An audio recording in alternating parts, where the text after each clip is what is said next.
Hi everyone, Sydney Rock back again with another shaving rant. Didn't really feel like shaving last night, so today's beard is 2 days old, and today's lather will be Pro Raso Red, to which I will be adding some tea tree oil. Ooh, haven't used this in a while. Holy shit, there's a lot of this. Okay. So yeah, tonight's topic, I'd like to give you a crash course on critical thinking, and I think it's a shame that I actually think it's relevant to talk about this on YouTube, but the fact of the matter is that most people can't think. They can't think critically, and I think that it's worth sharing this really simple strategy that's really nothing new. This has been taught to people since the antiquity. It's a three-step process of critical thinking called the trivium. And the building blocks are really simple. Whoa, come on. There we go. The building blocks are really simple. It's grammar, logic, and rhetoric. There we go. So really there are a lot of metaphors to speak about the trivium. One of the more modern equivalents, which I don't like that much, is input, processing, output. Another one which I like a bit more is knowledge, understanding, and wisdom. But what I like about that one is the rhetoric part, which is really about what you put out into the world. By calling that part wisdom, you really it really makes you conscious of how wisdom is knowledge that is acted upon. If you're just like sitting on your ass with knowledge, you're not really wise. You can't say that you're truly wise. So really the first step in the trivium process is grammar, and I think this is really important. It's the step that people tend to skip. People who think logically, I wouldn't necessarily say they think critically. People who think logically want to jump right to the logic part without really making sure that you understand what all the words that are being used mean. I think that causes a lot of unnecessary confusion because there's no point scanning a sentence for logical fallacies if the words that are being used don't mean what you think they mean, or at least in context. So I think that and this is really a reflex. This has been a reflex for me. I've been using the trivium method consciously for at least 5 years. That I've been aware. That I've been aware of it as a process. And really, after a while, it's a reflex for me. Whenever I hear something that, for whatever reason, my first gut feeling is to oppose, the first question I'm gonna ask is, do I know what all the words mean?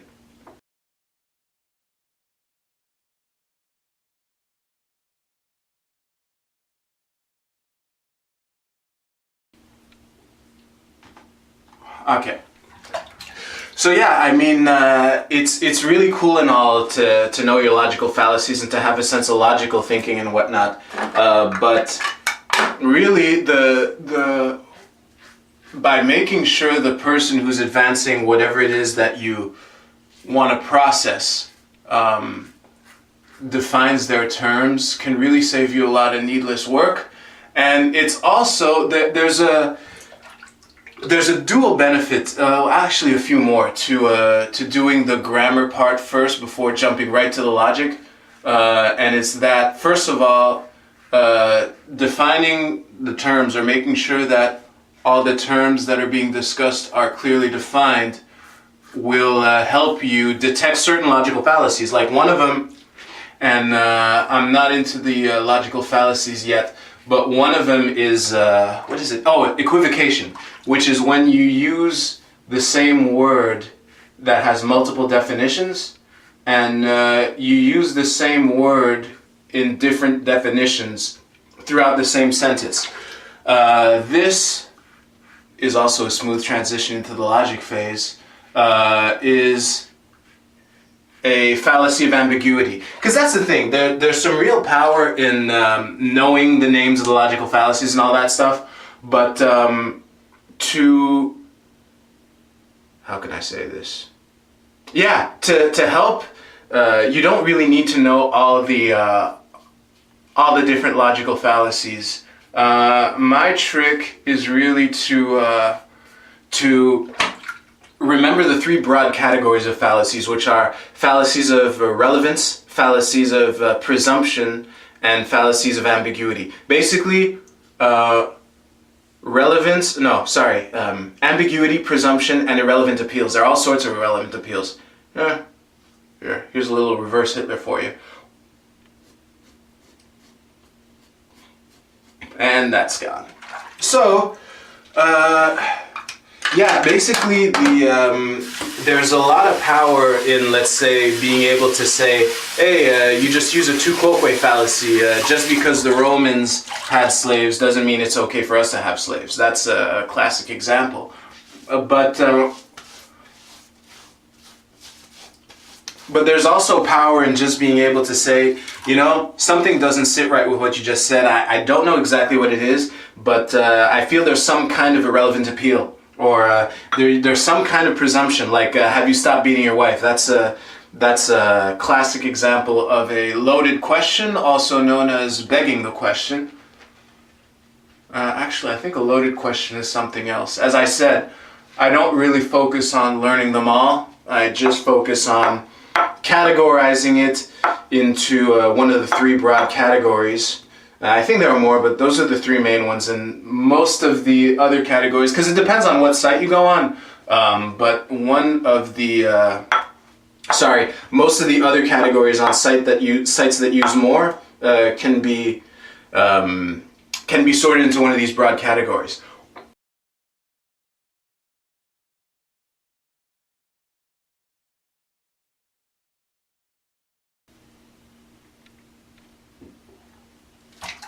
So yeah, after the first two steps of the trivium, which are grammar and logic, comes rhetoric. Basically, when I say basically a lot, I've noticed that, but whatever, I'm working on it. So in short, when there's a problem you have with something that someone says or whatever, the first reflex again, and I strongly encourage you to develop this, is, do I know what all the words mean? And another cool thing, since I'm thinking about it, another benefit of really having the reflex to ask yourself that question is when someone says something to you and you ask them to define such and such term, and they respond impatiently or whatever, you can tell either one of two things. Either that person can't think critically, which is statistically what's going on, because it's tragic the amount of people who can't think critically in our society, or you're dealing with a manipulator. Something's up.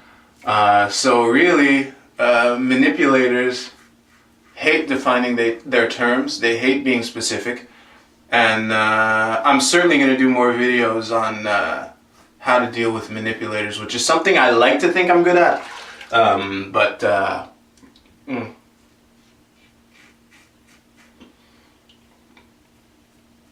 But yeah, it's an important skill to have in many ways, because manipulators will use logical fallacies and stuff like that.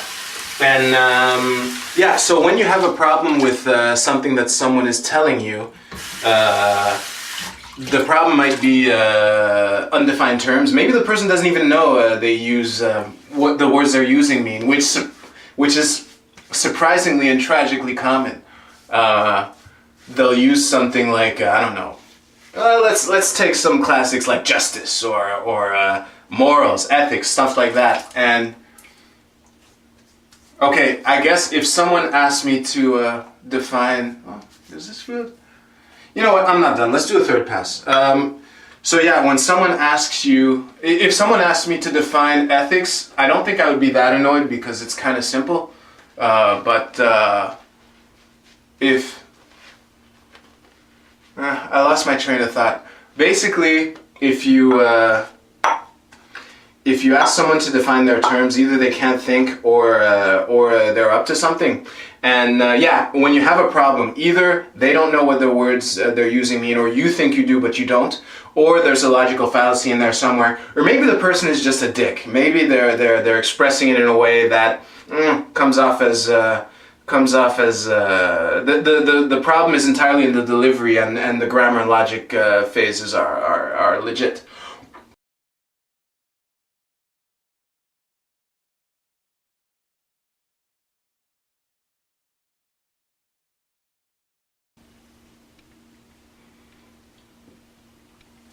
So yeah, I mean, to work on your rhetoric skills, I'd suggest, looking up public speaking. I know that I've been a member of a Toastmasters club for several years, although I was pretty decent. Actually, I was pretty good at speaking in front of an audience before, but for Toastmasters specifically, it's a great way to improve your skills, and really a bit like what I'm doing with the trivium. You take all these things. Let's say you're a pretty decent thinker. This helps put what you're doing kind of by fluke out there in your conscious mind, so that whenever, for whatever reason, you're having trouble thinking critically, you always have something solid to fall back on. So yeah. So in short, if you want help thinking critically, use the trivium, and the first steps are: do I know what the words mean? Oh yeah, I shouldn't use this. You know what, fuck it. Do I know what all the words mean? Then scan for logical fallacies, and then find out if the problem is really just in the delivery. And before I let you go, this third pass is almost over. Wow. Haven't shaved against the grain in a while. Yeah, before I let you go, I just want to give you a heads up about the fallacies fallacy, or as most people call it, the fallacy. This is pretty important to just be aware of. Like, just because something has a message has a logical fallacy in it, doesn't necessarily mean that the message is invalid. The classic example of this that I use is 5 out of 5 dentists agree that 2 plus 2 make 4. I just made an appeal to authority. Makes no difference what the jobs of these people is, but the message, the point that 2 plus 2 make 4 is still valid. So that's about it. You know what? Since I finished this pass, and yes, I just shaved the mustache downwards. Just gonna say what I really like about this format, and I know I'm on a total tangent. This is a new topic. Is that it has to be in one take, and it kind of forces me to think on my feet. And setting this thing up adds virtually nothing to a routine that I would do anyway. So now that I've cooled off my face, I'll spare you the second thing, because I don't think this cloth was cool enough. Yeah. Just wanted to thank you for watching. Please subscribe, share, like, comment, do all that stuff. Have a blast. Happy shaving for those of you who do that. And I'll see you in the next video, which will happen soon for sure. Later.